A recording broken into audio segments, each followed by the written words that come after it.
Hello students.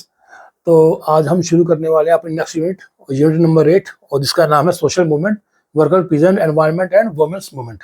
तो basically हम इसमें कुछ आंदोलन के बारे में पढ़ेंगे, और वो आंदोलन जो आज़ादी से पहले भी हुए और आज़ादी के बाद भी।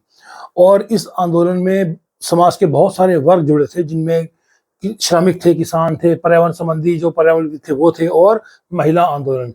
तो ये भी हमारी राजनीति का एक बहुत बड़ा हिस्सा है, और भारतीय राजनीति में ऐसे कई आंदोलन हमें देखने को मिले। अब इनका सॉल्यूशन तो निकलता है सरकारों से, तो इसलिए हम राजनीति के अंदर भी इन आंदोलन के बारे में पढ़ते हैं। तो अगर हम बात करें पीजेंट मूवमेंट, सबसे पहले हम बात करेंगे कृषक आंदोलनों की, पीजेंट मूवमेंट की, जो कि आज़ादी से पहले और आज़ादी के बाद भी हमें भारतीय राजनीति में देखने को मिलते हैं। अगर हम आज़ादी के पहले की बात करें, देखो जो कृषक आंदोलन थे, किसान आंदोलन थे, उनमें देखो उसका अगर हम क्लासिफिकेशन करें, वर्गीकरण करें, तो उनको 3 पार्ट में हम डिवाइड करते हैं। सबसे पहला क्या है आपका, पूर्व ब्रिटिश, जबकि अंग्रेजों से पहले या अंग्रेजों के टाइम पे और अंग्रेजों के बाद कौन कौन से मूवमेंट भारत में किसानों के रहे। उसके बाद सेकंड की अगर हम बात करें तो पूर्व नक्सलवाद और उत्तर नक्सलवाद, यानी नक्सलवाद से पहले का टाइम और नक्सलवाद के बाद का टाइम। और थर्ड अगर हम बात करें तो पूर्व एवं उत्तर आपातकाल, तो आपातकाल से पहले का और आपातकाल के बाद का, 75 के पहले का और 75 से बाद का। तो ये कुछ यहाँ पे कुछ प्रमुख जो आंदोलनों के नाम दिए गए हैं। हालांकि आपका चैप्टर के अकॉर्डिंग बहुत डिटेल में हम नहीं जाएंगे, तो कुछ कुछ जो आंदोलन है उनके बारे में हम थोड़ा बहुत पढ़ेंगे। और शुरू करते हैं हम अपना पहला जो है कृषक आंदोलन से, किसानों के आंदोलन से। तो आज़ादी से पहले भी कई आंदोलन हुए, आज़ादी के बाद भी आंदोलन हुए, और अभी भी हमने देखा कि बहुत सारे किसानों के आंदोलन होते हैं। अभी रिसेंटली भी किसानों ने आंदोलन किया था। तो ऐसा नहीं, ये जो जितने भी आंदोलन होते हैं उनके पीछे कोई ना कोई डिमांड होती है, प्रमुख डिमांड है, वो चाहे किसानों की हो, चाहे समाज की और समुदाय की हो। तो उसके पीछे कोई ना कोई उनकी समस्या होती है, जिसकी उस समस्या को लेकर वो सरकार से अपनी मांगे रखते हैं। अगर हम बात करें पूर्व ब्रिटिश या पूर्व उपनिवेशी एवं उत्तर स्वतंत्रता काल, यानी कि आज़ादी से पहले और आज़ादी के बाद देश के अंदर कौन कौन से प्रमुख आंदोलन हुए। अगर हम बात करें ब्रिटिश एरा की, तो जहाँ उससे पहले की भी तो बहुत सारे किसानों के आंदोलन होते रहे।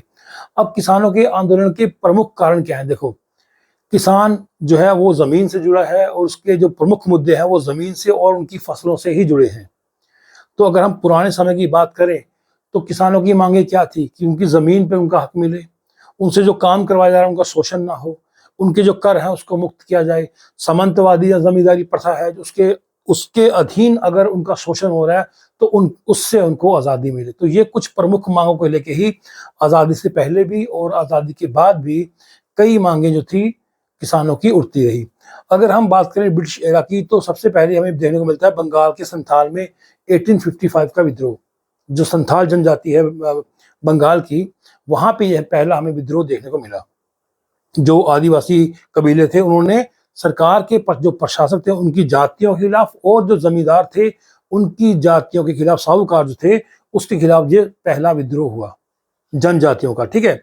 उसके बाद अगर हम बात करें बिहार में, तो बिहार में जो नील की खेती जबरदस्ती किसानों को करवाई गई 1917 में, कि कुछ हिस्से पे जो किसान थे उनको नील की खेती भी करनी है, तो उसके विरोध में जो था किसानों ने ये बिहार में नील आंदोलन शुरू किया। फिर महात्मा गांधी ने इस आंदोलन को सपोर्ट किया और चंपारण सत्याग्रह शुरू किया गया। उसके बाद किसानों की जो बातें थी वो मनवाई गई। उसके बाद अगर हम बात करें तो 1918 का गुजरात में खेड़ा आंदोलन, तो खेड़ा सत्याग्रह के नाम से भी इसको जानते हैं।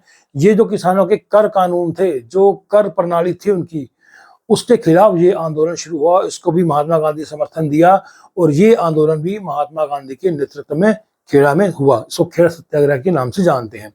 अगर हम बात करें 1928 की, तो बारदोली सत्याग्रह, सरदार पटेल के नेतृत्व में ये आंदोलन हुआ। और ये जो कर अधिनियम उस समय आया था 1928 में, उसके खिलाफ ये आंदोलन शुरू हुआ। और इस आंदोलन में जो टैक्स लगाया गया था किसानों के ऊपर, आई थिंक 22% के आसपास था, उसको खत्म करने के लिए और जो कर अधिनियम बनाया गया उसको हटाने के लिए ये आंदोलन बारदोली सत्याग्रह के नाम से शुरू हुआ। तो ये तो कुछ आंदोलन थे ब्रिटिश एरा के भी। ऐसा नहीं कि सिर्फ यही आंदोलन थे, बहुत सारे आंदोलन थे, लेकिन चैप्टर की नीड के अकॉर्डिंग और चैप्टर की डिमांड के अकॉर्डिंग हम थोड़ा थोड़ा हर आंदोलन के बारे में पढ़ेंगे। उसके बाद अगर हम बात करें पूर्व नक्सलवाद और उत्तर नक्सलवाद अथवा पूर्व एवं उत्तर हरित क्रांति, तो हरित क्रांति जो ग्रीन रेवोल्यूशन थी वो कब आई? 1970। तो कुल मिला के 67 में अगर नक्सलवाद का शुरुआत होती है तो 67 से पहले का टाइम यानी कि आजादी के बाद का टाइम और नक्सलवाद के बाद का टाइम, तो उस समय हमें बहुत सारे आंदोलन देखने को मिले। अगर हम पहले बात करें तो आजादी के बाद तेलंगाना कृषक आंदोलन जो था वो शुरू हुआ था, 46 में आगे शुरू हो गया था ये, लेकिन 1951 तक चला ये। और कम्युनिस्ट पार्टी जो इंडिया थी, जो साम्यवादी पार्टी थी, उसका जो कृषक संघ था उसके नेतृत्व में ये आंदोलन शुरू हुआ। और यहाँ पे तेलंगाना के जो किसान थे उनकी डिमांड क्या थी? तो मैं फिर रिपीट कर रहा हूँ, किसानों की जो डिमांड होती जमीन को लेके, जहाँ कर को लेके, जहाँ उनके ऊपर जो कर्जा है उसको लेके, जहाँ फसल का अच्छा मूल्य मिले उनको, तो इनमें से ही कुछ डिमांडों को लेके तेलंगाना के किसानों ने आंदोलन किया। जो आंदोलन आजादी के बाद भी चलता रहा, सरकारें आ गई, कई हिंसक झड़पें हुई, बहुत सारे किसान मारे भी गए और ये 51 तक ये आंदोलन चलता रहा। उसके बाद अगर हम बात करें नक्सलवादी कृषक विद्रोह की, तो ये यहाँ से शुरू होती है नक्सली आंदोलन की। इसकी शुरुआत मानी गई 1967 से, जब पश्चिम बंगाल के जो सिलीगुड़ी इलाका है, वहाँ का नक्सलवाड़ी जो इलाका है, वहाँ के किसानों ने एक आंदोलन शुरू किया और आंदोलन था उन चाय बागान मालिकों के खिलाफ जिन जो किसानों की जमीन, किसानों का ये कहना था कि उनकी जमीन जो है वो छीन ली गई है और वो अपनी जमीन वापिस चाहते हैं। तो इसको लेके आंदोलन शुरू हुए और ये आंदोलन जब हिंसक रूप ले लिया, नक्सलबाड़ी में कई पुलिस चौकियों को जला दिया गया, तो उसके बाद से ये आंदोलन ने हिंसा का रूप ले लिया और ये आंदोलन चलता रहा। इनके जो प्रमुख नेता थे कनु सान्याल और चारू मजूमदार की तो पुलिस कस्टडी में डेथ भी हो गई थी। तो ये उनके नेतृत्व में आंदोलन चला था और ये आंदोलन धीरे धीरे करके और कई राज्यों में बढ़ गया, जिसको हम आज की डेट में नक्सलवादी आंदोलन भी कहते हैं या नक्सली बोलते हैं इनको। तो ये आंदोलन पश्चिम बंगाल के अलावा छत्तीसगढ़, झारखंड, बिहार या और कई राज्यों में फैला हुआ आज भी। इसके खिलाफ सरकार ने ऑपरेशन ग्रीन हंट चलाया था। तो कुल मिला के ये नक्सलवादी जो आंदोलन था ये भी किसान कहीं ना कहीं अपनी मांगों को लेकर शुरू हुआ, लेकिन धीरे धीरे इस आंदोलन ने हिंसक रूप ले लिया। उसके बाद हम बात करें पूर्व एवं उत्तर आपातकाल की, तो 1975 से पहले और नक्सलवादी विद्रोह के बाद और 1975 के आपातकाल के बाद कौन कौन से आंदोलन भारतीय राजनीति में प्रमुख रहे या आज की डेट में है। तो अगर हम बात करें, वहां पे एक हमारा नाम है बीकेयू का, भारतीय किसान यूनियन। भारतीय किसान जो है 1987 में भी इनके आंदोलन शुरू हुए और महेंद्र सिंह टिकैत के नेतृत्व में इसका गठन हुआ था। और इनकी प्रमुख मांगे थी जो किसानों की मांग, गन्ने का समर्थन मूल्य बढ़ा है या बिजली की दरों को लेके है या पानी की दरों को लेके है या पेंशन को लेके है, तो ऐसे कुछ मुद्दों को लेके इनका भी आंदोलन शुरू हुआ और बड़ा मजबूत आंदोलन चला। मेरठ के आसपास के जो यूपी के जिले थे वहां पे ये आंदोलन शुरू हो गया और अहिंसक आंदोलन था। हालांकि रेल रोको अभियान चलाया गया और आसपास के कई राज्यों के किसान वहां इकट्ठे हुए। आसपास के गांव के जो लोग थे इनको खाना मुहैया कराते थे, वहां पे पूरी सेवा इनकी होती थी और इन्होंने अपनी मांगे सरकार से मनवाई। तो कुल मिला के किसानों को क्या चाहिए? उनको अपनी फसल का पूरा हक चाहिए, उनको जो भी पैदावार है उसका पूरा हक चाहिए, उनकी जमीन पे उनका हक चाहिए उनको। तो यही किसानों की डिमांड होती है और इन्हीं डिमांड को लेके या उनका आर्थिक शोषण ना हो, सरकारी नीतियां उनको कहीं नुकसान ना पहुंचाएं, तो इन्हीं मांगों को लेके कहीं ना कहीं किसानों के आंदोलन होते हैं, होते रहे भी हैं। पहले सामंतीवादी व्यवस्था थी, जमींदारी सिस्टम था, तो किसान परेशान थे। आज सरकार की नीतियां जो हैं उसको लेके अगर उनकी समस्या होती है तो वो सरकार से अपनी बात रखते हैं लोकतंत्र के अंदर, और सरकार की तरफ से अगर उनको रिस्पांस नहीं मिलता है तो किसान आंदोलन करते हैं। अगर हम बात करें तो रिसेंटली अगर हम देखें कोविड के टाइम के आसपास भी, तो उस समय भी एक किसान आंदोलन हुआ था कृषि कानूनों को लेके। और अगर हम रिसेंटली बात करें तो लोकसभा जो इलेक्शन हमारे भारत में अभी आए हैं उससे पहले भी किसानों ने अपनी जो एमएसपी को लेके एक आंदोलन शुरू किया था। और तो कुल मिला के कहने का मतलब यह है कि किसानों के जो आंदोलन हैं वो आज़ादी से पहले भी थे और आज़ादी के बाद भी हैं, लेकिन पहले से परिस्थितियां सुधरी हैं, लेकिन किसान जो हैं उनकी मांगे जो हैं उन पे ध्यान देना सरकार की जिम्मेदारी है और किसानों को जो भी समस्या है उनकी उसको सुनना भी सरकार की जिम्मेदारी है। ठीक है, तो आगे बढ़ते हैं अपने नेक्स्ट टॉपिक पे।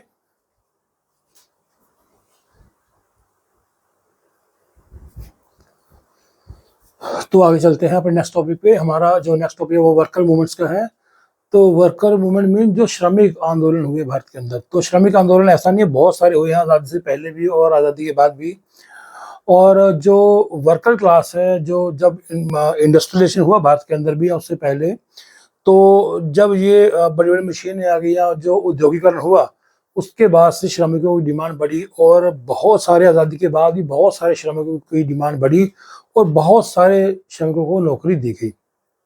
तो लेकिन उसके साथ-साथ इनकी जो कंडीशन थी, उसको लेके भी धीरे-धीरे समस्याएँ पैदा होने लगी।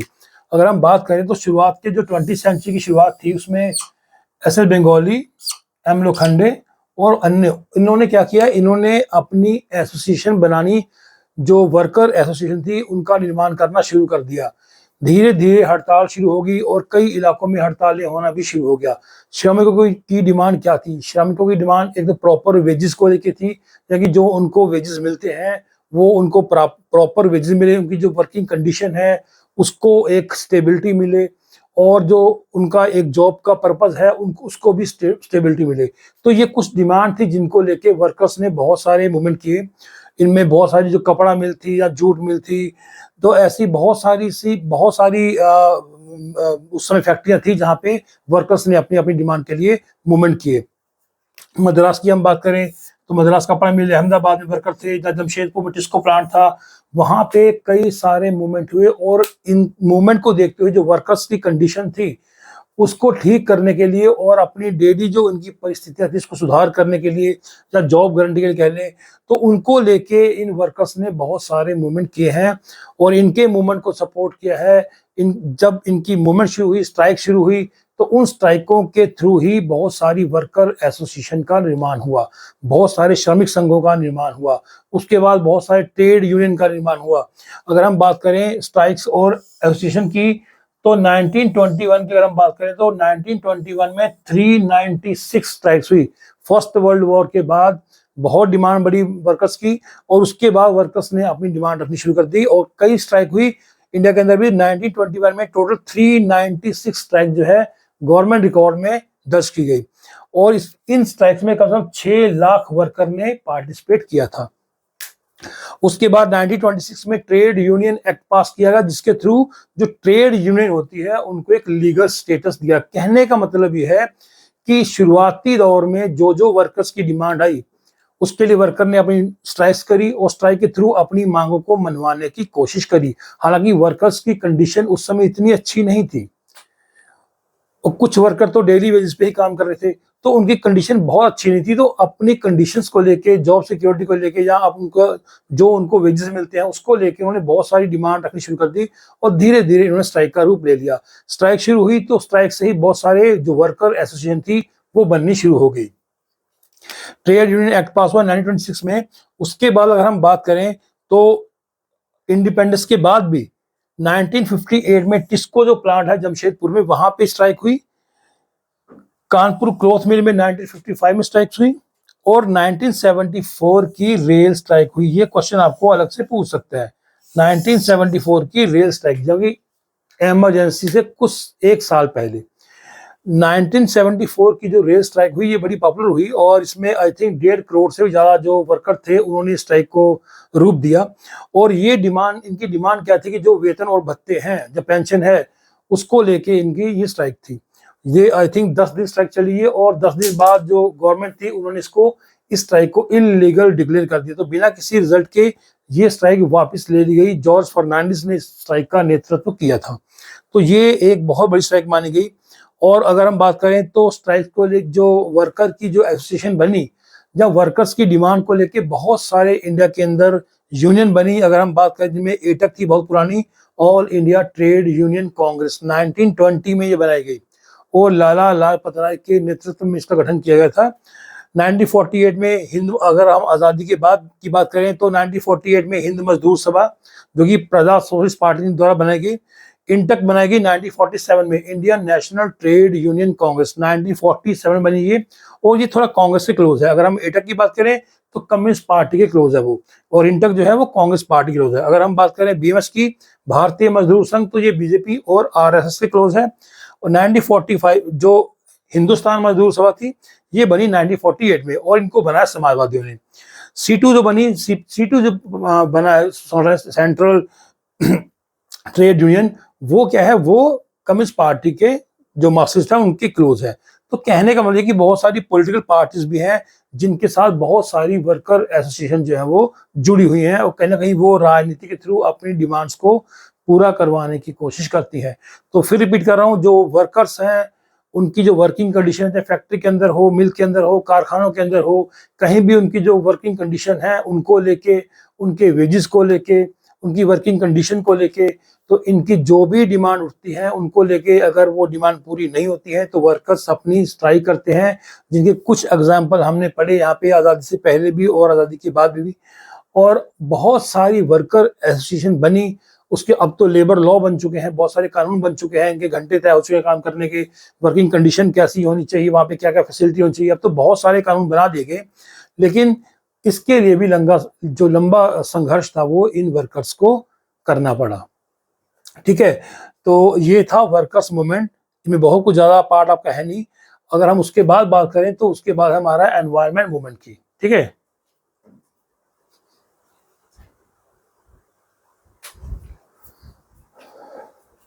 आगे बढ़ते हैं। तो नेक्स्ट हमारा टॉपिक है एनवायरमेंट मूवमेंट, यानी पर्यावरण आंदोलन। तो पर्यावरण आंदोलन पहले भी जब हुए, आज़ादी से पहले भी हुए, बहुत सारे जो वन थे उनको लेके, जो आदिवासी कबीले थे जिनका वनों पे अधिकार था उसको लेके, या भूमि अधिग्रहण को लेके, या वनों की कटाई को लेके बहुत सारे मूवमेंट हुए। लेकिन अगर हम आज़ादी के बाद की बात करें तो कंसर्न कब बढ़ा, पर्यावरण को लेके कंसर्न कब बढ़े? कंसर्न बढ़ा स्टॉकहोम कॉन्फ्रेंस को लेके। स्टॉकहोम क्या है? स्वीडन का एक शहर है, स्वीडन की राजधानी है स्टॉकहोम। वहां पे ये कॉन्फ्रेंस हुई थी और इस कॉन्फ्रेंस को ऑर्गेनाइज किया था इकोनॉमिक एंड सोशल काउंसिल, यानी यूनाइटेड नेशन की जो इकोनॉमिक एंड सोशल काउंसिल है उन्होंने इसको ऑर्गेनाइज किया था। और यहीं पे यूनेप की स्थापना की गई थी, यूनाइटेड नेशन एनवायरनमेंट प्रोग्राम। और इस स्टॉकहोम होम कॉन्फ्रेंस में इसका जो मेन ऑब्जेक्टिव था, ओनली वन अर्थ थीम था इसका। कहने का मतलब कि स्टॉकहोम कॉन्फ्रेंस में पहली बार एनवायरनमेंट कंसर्न उठे वहां पे, और पूरे विश्व के लिए इसने एक राह दिखाई कि हाँ, एनवायरनमेंट एक बहुत बड़ा कंसर्न है। उसके बाद हम करें तो बात करें 1992 के अर्थ समिट की। ये मैं इंटरनेशनल बात कर रहा हूँ आपसे। 1992 में भी अर्थ समिट हुआ था, वो भी एनवायरनमेंट को लेके हुआ था। वहां भी 170 प्लस कंट्री ने, जो उनके डेलीगेशन थे, बड़े बड़े जो इंडस्ट्रीज थे या बड़े बड़े कॉर्पोरेट्स थे, वो सारे एनजीओज, वो सब वहां पहुंचे अर्थ समिट में। ये अर्थ समिट हुआ था आपका ब्राजील के रियो डी जनेरियो में। तो रियो, इसको रियो समिट भी कहते हैं, इसको अर्थ समिट भी कहते हैं। ये भी ग्लोबल वार्मिंग को लेके हुआ था। उसके बाद अगर हम बात करें क्योटो प्रोटोकॉल की, तो 1997 में क्योटो प्रोटोकॉल हुआ था, और ये हुआ था जापान के क्योटो शहर में। जो ग्रीन हाउस गैसेस एमिशन है उसको लेके ये प्रोटोकॉल हुआ था क्योटो, जो कि जापान के शहर में था। चलो, ये बात थी इंटरनेशनल लेवल की। लेकिन सबसे पहले जो कंसर्न उठे वो उठे स्टॉकहोम कॉन्फ्रेंस में, स्वीडन में। और यहाँ पे 1972 में ये कॉन्फ्रेंस हुई थी, और यहाँ पे एनवायरनमेंट कंसर्न बहुत ज्यादा हावी हुए, और पूरे वर्ल्ड ने इसको चेता दिया कि जो एनवायरनमेंट है उसको कहीं ना कहीं हमें सेव करके रखना है। अच्छा, अगर हम बात करें इंडिया की, तो इंडिया में बिफोर इंडिपेंडेंस भी बहुत सारे मूवमेंट हुए। 1930 में एक भूमि अधिग्रहण को लेके एक मूवमेंट हुआ था। उसके बाद अगर हम बात करें तो 3 शताब्दी पहले राजस्थान के जोधपुर में जो वहाँ के राजा थे, जब उन्होंने वनों को काटना शुरू किया तो वहाँ का जो बिश्नोई समाज था उन्होंने वहाँ पे मूवमेंट करने शुरू कर दिए, और कई बिश्नोइयों को वहाँ पे मार दिया गया था उस समय। अगर हम बात करें तो स्ट्रगल फॉरेस्ट की, तो इसको भी यहाँ पे जो प्रोटेस्ट हुए हैं, इसके जब मूवमेंट हुए हैं, तो इसके हम 2 स्टेज में इसको हम डिवाइड करते हैं। किसको?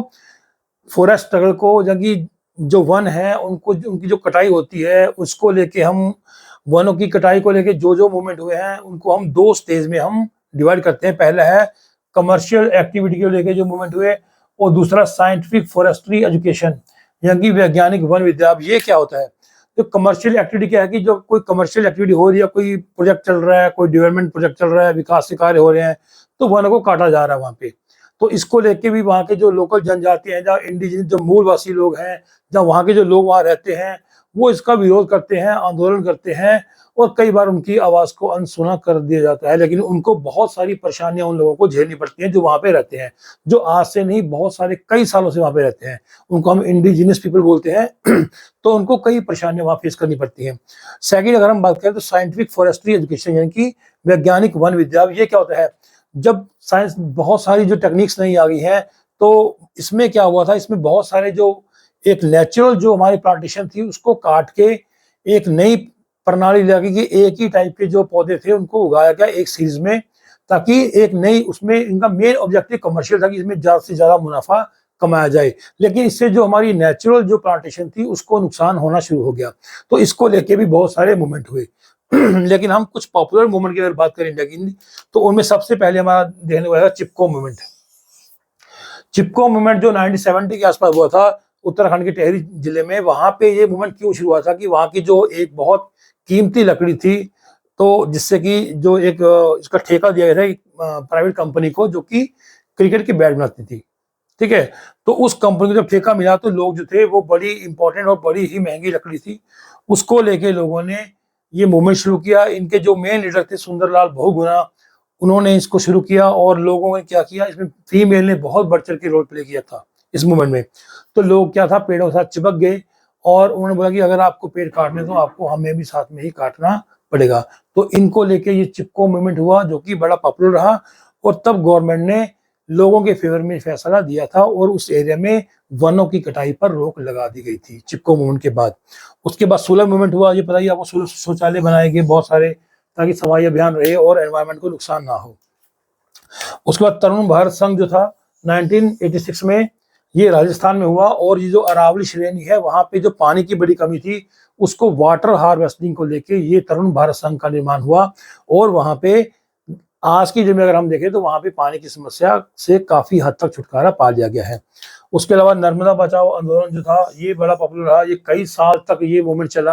अब नर्मदा बचाओ आंदोलन क्या था, जो नर्मदा नदी है उस पर बहुत सारे छोटे बड़े और मझोले दर्जे के जो बांध थे वो बनने थे, और नर्मदा नदी जो थी वो 3 राज्यों में ये बांध बनने थे, गुजरात, महाराष्ट्र और मध्य प्रदेश। इन राज्यों से ये नदी निकलती है और यहाँ पे बहुत सारे छोटे बड़े और मीडियम लेवल के जो बांध थे वो बनने थे, डैम बनने थे। लेकिन इन डैम के रास्ते में बहुत सारे गांव भी आ रहे थे, बहुत सारे जो जो प्लांट्स वो भी, जो क्या बोलते हैं हमारे जो वन थे वो भी आ रहे थे। तो कहीं ना कहीं इसको लेके ये जो मूवमेंट था नर्मदा बचाओ मूवमेंट ये शुरू हुआ, और बहुत सारे गांव के जो लोग थे उन्होंने मूवमेंट के पानी के अंदर खड़े रह रखे उन्होंने मूवमेंट किया। जो मेधा पाटकर थी इनको उन्होंने इसको लीड किया, और ये मूवमेंट बहुत लंबा चला, कानूनी लड़ाई भी लड़ी, सुप्रीम कोर्ट तक केस पहुंचा, और सुप्रीम कोर्ट ने बोला कि ये ठीक है आप प्रोजेक्ट तो जारी रखो, लेकिन जो लोग डिस्प्लेस हो रहे हैं पहले उनकी प्लेसमेंट का जो प्रॉपर जो व्यवस्था है वो सरकार करे। तो नर्मदा बचाओ मूवमेंट जो था वो उसका फायदा क्या था, फायदा ये था कि जो डैम बनने थे उनसे इन तीनों राज्यों में जो इरिगेशन सिस्टम था, सिंचाई की व्यवस्था थी, उसमें बहुत फायदा मिलना था। बिजली की और पानी की समस्या वहां पे इन 3 राज्यों में खत्म हो जाती। तो ये प्रोजेक्ट चलता रहा और बहुत लंबा ये मूवमेंट चला। बड़ी बड़ी हस्तियां भी इस मूवमेंट से जुड़ी हैं, अंतरराष्ट्रीय स्तर पर भी ये मूवमेंट पहुंचा और सुप्रीम कोर्ट तक केस गया। सुप्रीम कोर्ट ने बोला कि ये जो मूवमेंट है ठीक है, जो सरकार का प्रोजेक्ट तो चलाए, लेकिन जो लोग डिस्प्लेस हो रहे हैं उन लोगों की पहले प्लेसमेंट का सरकार उचित जो है प्रावधान करे। तो ये तो कुछ पॉपुलर मूवमेंट, चिपको मूवमेंट हो गया, सुलभ हो गया, तरुण भारत हो गया, नर्मदा बचाओ आंदोलन हो गया। और अगर हम बात करें कि जितने भी मूवमेंट ये होते हैं ये होते क्यों हैं, तो इनकी सबसे बड़ी समस्याएं क्या हैं। जितने भी देखो लोग जो मोस्टली ट्राइब्स लोग हैं, हम बात करें तो ट्राइब्स लोग जो उन वनों में या जंगलों के आसपास जो रहते हैं, अब तो बड़ी बड़ी बस्तियां वहां बस चुकी हैं, बड़े बड़े घर बन चुके हैं। लेकिन इन लोगों को जब बहुत सारे गवर्नमेंट के प्रोजेक्ट शुरू होते हैं, जब कोई कमर्शियल एक्टिविटी शुरू होती है, तो इन लोगों को वहां से डिस्प्लेस करना पड़ता है। सबसे पहली प्रॉब्लम आती है डिस्प्लेसमेंट की। अब जो लोग एक ही जगह पर, जो इंडिजिनियस पीपल है, मूलवासी हैं, कई सालों से वो एक जगह पर रहते हैं, जब उनको उनकी जगह से हटाया जाता है, हालांकि उनको उसके बदले में मुआवजा मिलता है, लेकिन वो मुआवजा उनके लिए काफी नहीं होता है, क्योंकि एक जगह पे उनको कई सारे संसाधन, कई सारी सुविधाएं उनको मिलती है। लेकिन नई जगह पर हो सकता है कि उनको वो सब सुविधाएं ना मिले, वो संसाधन ना मिले, तो वो लोग जो है कई बार उनको नई जगह पर उनकी एडजस्टमेंट नहीं मिल पाती है। तो मुआवजा भी कई बार उनको ऐसा नहीं मिलता कि उनको जो उनका लाइफ का जो उनका हिस्सा है, जो उनको प्रॉपर, तो उनको मुआवजे के रूप में वो नहीं मिल पाता है। अगर हम बात करें डिस्प्लेसमेंट के अलावा, तो वह पॉवर्टी की, बहुत सारे लोगों को पॉवर्टी में ही अपनी लाइफ को बिताना पड़ता है। एक जगह से डिस्प्लेस हो गए, नई जगह पर चले गए, तो नई जगह के माहौल में कई बार वो अपने आप को एडजस्ट भी नहीं कर पाते। उसके बाद बात करें नेचुरल डिजास्टर की, जितना हम डिग्रेडेशन करेंगे एनवायरनमेंट का, उसमें बहुत सारे हम नेचुरल डिजास्टर को भी हम प्रमोट करने लग गए हैं, क्योंकि बहुत सारे नेचुरल डिजास्टर का कारण बनते हैं। ये जो ह्यूमन एक्टिविटी हो रही है इन एरिया में, वो कहीं ना कहीं डिजास्टर को भी एक बहुत बड़ा रास्ता दिखा रहे हैं। और उसके बाद करें डिसीज की, तो बहुत सारी बीमारियों का कारण भी कई बार डिजास्टर की वजह से ही बनना पड़ता है, जहाँ जो प्रोजेक्ट आते हैं वो कई बार बड़े हानिकारक भी होते हैं। तो कई जगह इनका विरोध भी होता है, क्योंकि बहुत सारे प्रोजेक्ट आते हैं, तो कई जगह इनका विरोध भी लोग करते हैं, मूवमेंट होते हैं, तो सरकार को बातें माननी पड़ती हैं। हालांकि इन लोगों का ये कहना होता है कि सरकार जो भी प्रोजेक्ट बनाती है, हालांकि इसके लिए आरटीआई लोगों के पास क्या है, राइट टू इंफॉर्मेशन एक्ट 2005 ये आया था। इसके थ्रू लोग हालांकि गवर्नमेंट से बहुत सारे क्वेश्चन पूछ सकते हैं, पूछते भी हैं, लेकिन इससे भी हर कोई जागरूक नहीं है। और सबसे बड़ी बात कि ये जो मूवमेंट होते हैं, ये जनता अपनी डिमांड गवर्नमेंट के सामने रखती है, एक्सेप्ट करना या एक्सेप्ट ना करना वो गवर्नमेंट के हाथ में होता है। तो ये था आपका एनवायरमेंट मूवमेंट। इनमें बेसिकली जो मेन इंपॉर्टेंट चिपको मूवमेंट है आपका, वो नर्मदा बचाओ मूवमेंट ही सबसे मेन इंपॉर्टेंट पार्ट है आपका। और इसके बाद अगर हम बात करें तो लास्ट आपका विमेंस मूवमेंट। ठीक है,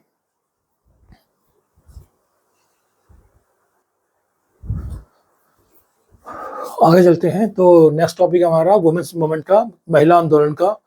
तो महिला आंदोलन की अगर हम बात करें तो यहाँ भी हम बात आज़ादी से पहले की और आज़ादी के बाद की करेंगे। आज़ादी से पहले की अगर हम बात करें तो आज़ादी से पहले बहुत सारे समाज सुधारक थे जिन्होंने महिलाओं के हित के लिए आवाज़ उठाई। आपने इतिहास में पढ़ा होगा कि बहुत सारे जो उस समय समाज के अंदर सती प्रथा थी, या बाल विवाह था, या विधवा पुनर्विवाह था, या फिर और जो उस समय कुरीतियां थी समाज के अंदर, उनको दूर करने के लिए राजा राम मोहन राय या ईश्वर चंद्र विद्यासागर या फिर गोविंद राणा डे, इन्होंने बहुत बड़ी भूमिका निभाई और अंग्रेजों से ऐसे कानून बनवाने की कोशिश करी जहां से इन बुराइयों को खत्म किया जा सके। उसके बाद अगर हम बात करें तो जो महिला आंदोलन होते हैं उसका मेन ऑब्जेक्टिव क्या है, उनका मेन पर्पस क्या होता है। देखो, महिलाओं के लिए समाज में अगर हम देखें तो समाज में कई बार जो पितृसत्तात्मक हमारा समाज है वहां पे महिलाओं को बराबर का दर्जा नहीं दिया जाता है। तो कुछ मेन समस्याएं क्या है, तो समानता की है, इक्वालिटी को लेके है, लिबर्टी को लेके है, या फिर पैट्रियार्की सिस्टम जो भारत के अंदर पितृसत्ता है उसको लेके है, या श्रम का लिंग पूर्ण विभाजन कर दिया गया उसको लेके भी, कि महिलाओं को बराबर का नहीं माना जाता है। और राजनीति में इनकी भागीदारी या फिर घरेलू हिंसा जो डोमेस्टिक वायलेंस है उसको लेके भी ये कुछ मुख्य मुद्दे थे जिसको लेके महिलाओं ने कई बार आंदोलन किए। लेकिन सिर्फ यही मुद्दे नहीं थे, कई ऐसे सोशल इशू भी थे जिनको लेके महिलाओं ने कई आंदोलन किए। आज़ादी की अगर हम बात करें तो आज़ादी के स्वतंत्र संग्राम में बहुत सारी महिलाएं ऐसी थी जिन्होंने एक बहुत बड़ा एक रोल प्ले किया, बहुत बड़ा रोल प्ले किया। जिनमें कुछ संगठन की अगर हम बात करें तो AIWC जो 1927 बना, जिसने की आज़ादी के स्वतंत्र संग्राम में एक रोल प्ले किया। तो महात्मा गांधी ने भी महिलाओं के हित की बात करी, उनके समान अधिकारों की बात करी। और अगर आज़ादी के बाद की अगर हम बात करें तो आज़ादी के बाद भी महिलाओं की स्थिति को सुधारने के लिए बहुत सारे कानून बनाए गए और बहुत सारे अधिनियम भी पास किए गए, या कुछ ऐसे अधिनियम भी थे तो उसके खिलाफ भी महिलाओं ने अपने आंदोलन किए, जिनमें कुछ खास खास थे। एक तो विशेष विवाह अधिनियम था 54 का, हिंदू विवाह एवं तलाक अधिनियम 55 का, दत्तक अधिनियम 56 का, दहेज अधिनियम 84 का। और 1992 में जब कॉन्स्टिट्यूशन में 73वां संशोधन किया गया तो उसके द्वारा महिलाओं को जो था स्थानीय सरकार में, ग्राम पंचायतों में और नगर निगम में 1/3 सीटों में उनको आरक्षण दिया गया महिलाओं को। तो ऐसा नहीं है, बहुत सारे कानून भारत में बनाए भी गए, बहुत सारी संस्थाएं बनी, जैसे ये 3 संस्थाएं महिला संगठन जो बनाए गए, AIWC, all India women conference जो 1927 बनाई गई थी, national federation of Indian women's या all Indian democratic women association, ये जो संस्थाएं बनी हैं ये महिलाओं के हित की ही बात करती हैं। उसके अलावा जो एक फेमिनिज्म का दौर आया, जो नारीवादी हैं वो महिलाओं के इक्वल राइट्स की बात करते हैं। तो आज भी बहुत सारे सुधार हो रहे हैं, सरकार बहुत सारे कानून बन लेके आ रही है, या लोकसभा में हम बोले कि 1/3 फीमेल का रिजर्वेशन को लेके आ रही है। तो ऐसे बहुत सारे मुद्दे हैं जो अभी भी सॉल्व होने बाकी हैं, और बहुत सारे ऐसे मुद्दे भी हैं जो सॉल्व कर दिए गए। तो महिलाओं की स्थिति आज, जबकि महिलाएं हर लाइन में, हर क्षेत्र में पुरुषों के साथ कंधे से कंधा मिला के चल रही हैं और हर क्षेत्र में महिलाएं आगे हैं, तो डेफिनेटली पहले से आज की अगर हम बात करें तो आज की स्थिति में महिलाओं की स्थिति में बहुत सुधार आया है। महिलाएं जागरूक हैं अपने हितों के लिए। और अगर कुछ खास आंदोलन की हम बात करें तो 2 प्रमुख हमें आंदोलन देखने को मिलते हैं महिलाओं के। उनमें एक चिपको मूवमेंट था जो हमने पहले पढ़ा था पहले पार्ट में, जो कि उत्तराखंड में हुआ था, चिपको मूवमेंट देहरी डिस्ट्रिक्ट में। और यहाँ पे पेड़ों को काटने के लिए महिलाओं ने मूवमेंट किया था, इसमें महिलाओं ने बहुत बढ़ चढ़ के भाग लिया था। और ये पेड़ों के साथ चिपक गए थे कि अगर आपको काटना है तो हमें भी आपको काटना पड़ेगा। तो सरकार को मजबूरी में ये जो था इनकी बात माननी पड़ी थी, जो आंदोलनकारी थे। ठीक है, सुंदरलाल बहुगुणा ने इस मूवमेंट को जो उसका नेतृत्व किया था। उसके बाद एक आंदोलन आंध्र प्रदेश के नेल्लोर डिस्ट्रिक्ट में होता है, इसको ताड़ी विरोधी आंदोलन कहा जाता है। कि जब नेल्लोर डिस्ट्रिक्ट में शराब के ठेके खोले गए तो उससे डोमेस्टिक वायलेंस का बहुत सारे केस सामने उस गांव में आए थे, और धीरे धीरे ये मूवमेंट सारे आंध्र प्रदेश में फैल गया था। और इसका विरोध क्या था कि जितने भी शराब के ठेके खोले गए हैं उनको बंद किया जाए, और महिलाओं को डायरेक्ट अटैक भी झेलना पड़ा इन ठेकेदारों का, लेकिन महिलाएं हटी नहीं, और कहीं ना कहीं महिलाएं अपने आंदोलन में सफल हुई। तो ऐसे बहुत सारे आंदोलन हमें देखने को मिलते हैं जो महिलाओं ने किए और अपने हक के लिए किए, और आज भी महिलाएं अगर कोई समस्या होती है तो वो अपने हक के लिए आंदोलन करती हैं, और सरकार को भी महिलाओं के हक के लिए जागरूक रहना पड़ता है। तो देखो, ये जो चैप्टर मैंने अभी ऑलमोस्ट चैप्टर मैंने करवा दिए, मेन पॉइंट करवा दिए इसके। इसमें लॉन्ग आंसर क्वेश्चन बनेंगे आपके, किसी भी टॉपिक से कोई भी क्वेश्चन आ सकता है, कोई मूवमेंट का पार्ट आपसे पूछ सकता है, कोई एक मूवमेंट को एक्सप्लेन करने के लिए पूछ सकता है, महिलाओं की आंदोलन में क्या भूमिका रही है उसके बारे में पूछ सकते हैं। तो आपको सब कुछ क्लब करके ही लिखना पड़ेगा। ठीक है, तो मैंने कोशिश करी है कि मैंने ऑलमोस्ट सारे टॉपिक कवर करने की कोशिश करी है। फिर भी कोई कमी हो तो आप मुझे व्हाट्सएप पे या यूट्यूब पे आप लोग कमेंट कर देना। और जिन बच्चों ने अभी तक भी मेरा चैनल सब्सक्राइब नहीं किया है वो चैनल मेरा सब्सक्राइब कर लो, ताकि जो भी मैं वीडियो बनाऊं उसका नोटिफिकेशन आपके पास आता रहे। और फिर भी कोई अगर कमी लगे आपको, या कोई भी आपका कोई कंटेंट छूट गया हो, तो आप मुझे कमेंट करके ज़रूर बताना। Thank you.